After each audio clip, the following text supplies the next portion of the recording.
Hello folks, we are taking the exercise 7.2 and we will take up quickly a thing called as factorial notation that we will require for permutations and combinations. We will quickly get ourselves revised as to what is this factorial notation. Factorial notation is something like our apostrophe in English alphabet that we use as a punctuation in English alphabet. We denote it that way. And what is the meaning? The meaning of factorial is, suppose if you take something like 3 factorial, it means it is 3 into 2 into 1. Suppose you take 4 factorial, it is 4 into 3 into 2 into 1. And so automatically, suppose if it's 10 factorial, it will be 10 into 9 into 8 and so on till 1. When we multiply, you get this called as 10 factorial.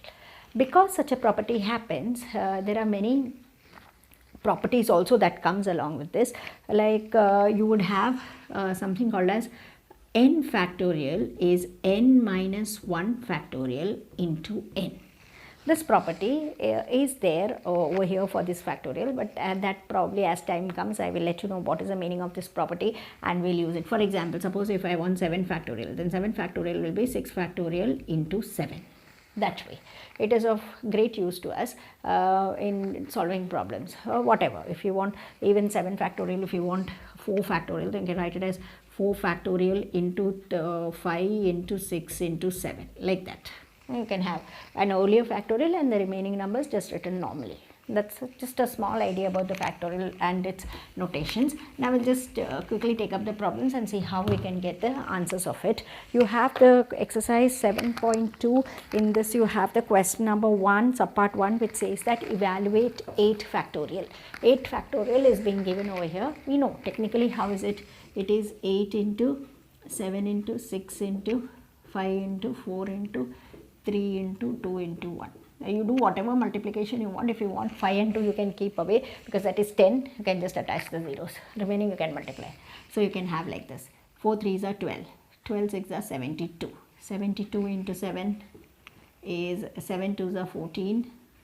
7 7s are 49, 50. 504. Then multiplied by 8. So it is 8 4s are 32 and 8 5s are 40. So you have 4032 coming from here, and because 5 into 2 10 is there, it will become 40320. That is your 8 factorial. Next they ask us to find out 4 factorial minus 3 factorial. So either you can find out 4 factorial, find out 3 factorial, subtract it, get the answer. Otherwise you can use a property that I had told you earlier, that 4 factorial can always be written as 3 factorial into 4. There's no harm if you write it. So what is the advantage? You can have the 3 factorial coming out as common. So here 4 remains, here 1 remains. You are left with 3 factorial into 3. And 3 factorial is 2 into 3, 1 into 2 into 3. So 6 into 3, it's 18. That comes up. Now you also have to eventually be learning all these factorials till a certain range. You should know it kind of by heart.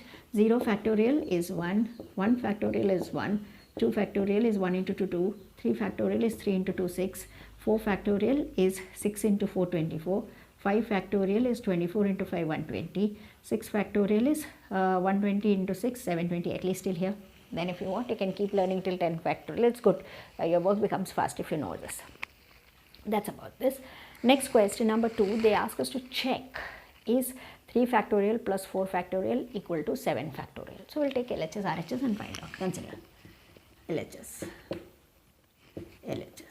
So that is 3 factorial plus 4 factorial. Now here, since we have this, we can substitute 6 plus 24.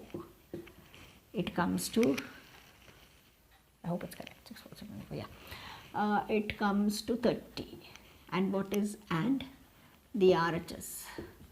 It is 7 factorial, which means it is 7 into, we haven't done it, 7 into 6 into 5 into 4 into 3 into 2 into 1, where this we keep separate, and we 4 3s are 12, 72, 72 into 7, 504. We've done it earlier. 5040. My God, LHS is just 30 and RHS is 5040. They're not equal, right?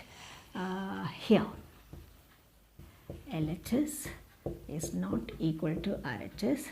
So given statement is not true. It's not true because it's not working out right. Okay, that's about this. Then we take the third question. In the third question, you have 8 factorial by 6 factorial into 2 factorial. Now you actually write it down and cut it, or you can use a property and do it. It's all your choice. You know how you want to do it, it's your choice. We will judiciously do it because 8 factorial is 6 factorial into 7 into 8 as a property. We learned it just now. Okay, so we can use it well. And 2 factorial is always 1 into 2, which is 2 itself. So all this we can make replacements. 6 factorial, therefore they can cut each other.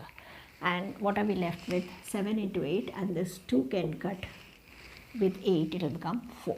In all that bargain, you get the value as 28.